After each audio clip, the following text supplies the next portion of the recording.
everybody, and welcome back on the Wednesday night edition of Inside the Headset. We're going to roll over to West Tennessee. Going to talk to my good friend of the private school system right there in downtown Memphis, or on the outskirts of Memphis. Coach Thomas McDaniel. He coaches the Purple Wave of Christian Brothers. How you doing tonight? I'm doing well, Stork. How are you, bud? I'm doing good. Just got off the phone with Coach Hester. And before him, Coach Rankin. So I'm on to you. You're all over the South region, huh? I am, and it's a Wednesday night edition. And now I'm on to you, and it's always a good time. Let's start off with you. Let's talk about you.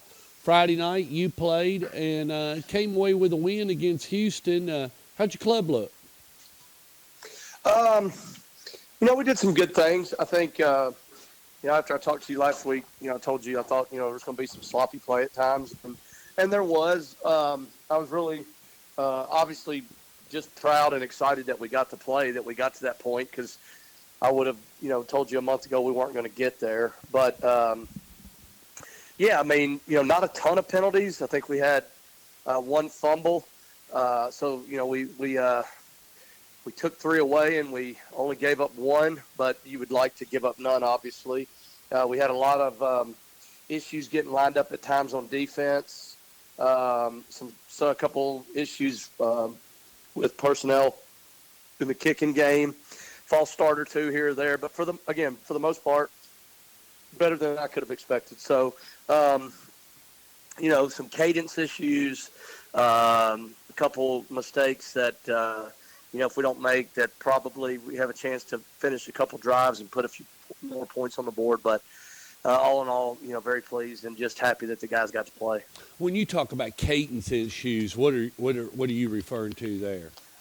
I mean, like where, when the quarterback's going through his progression at the line of scrimmage and going through his cadence, however that quarterback does it. So you let them do what you let them call whatever they want to call, or what do you try? Well, no, not necessarily. But I mean, there's certain situations where there's certain calls that dictate what the cadence is going to be, and then we have certain things that go on first sound, certain things that go on third sound, just depending on what we're doing. And we had a couple minor issues, but not things that I'm too concerned about. We can get fixed, but they were just in short yardage situations where if we hadn't put ourselves back at 3rd and 6 or 4th and 6, that we would have been able to convert, move the chains, and then just simple things like blocking and tackling, which ultimately that's kind of the the name of the game. Yeah, you saw a little bit of that on Thursday night, and it just and that's just the simple fact is you didn't get that scrimmage, so the first quarter, the second quarter, that was kind of like a scrimmage. You didn't know really what you were going to get, did you, Coach?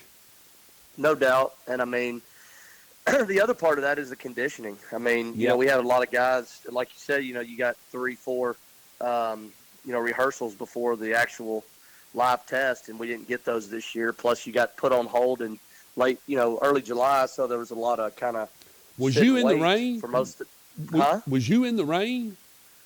Friday? Yeah. No, I wasn't. But I'm just saying, when the governor made that state of emergency in July, everybody kind of got put on pause for a while there. And so, you can run and condition and do all those things, and they're all important. And you can say that you can get them in shape, and you can, but you can't get them in game shape until they play. So we had guys, falling out at times, which, I would say is disappointing. But the truth of the matter is it's normal. And, I think, again, you got to play your way into game shape a lot of the time. So we'll just keep getting better there. Okay. So what you been working on this week? We play a smaller private school here in town, FACS. Yeah. And, we have our rival next week. So, for us, we've really been working on us. I mean, again, we've had so little time to install and correct mistakes and get honed in on the details. There's been a lot of big picture things and not enough of the small things. And so we've used this time really to get better. Like I kind of explained to the kids, and I think I told you last week, the first 2 games, they matter because they're contests. And everybody wants to win, obviously, but at the end of the day, we were using these first two as the opportunity, much like a scrimmage, to get audition tape out and be able to evaluate film and see who needs to be where and who's out of shape and who can play and who can't play. And that's huge. I mean, to find out who can play. No doubt. And to be intense. And, because long about game 3 or 4, considering if we can get there or whatever, you pretty much got an eye on just about what you think you got, don't you? You do. I mean, there's very rare instances where late in the year, a sophomore, junior that's kind of just waiting his time kind of blossoms. And we had one last year at defensive end that about week 6 or 7, he hadn't been a starter. And about week 6 or 7, he kind of, through a couple JV games and a bunch of practice reps kind of blossomed and turned into something that we didn't know was there.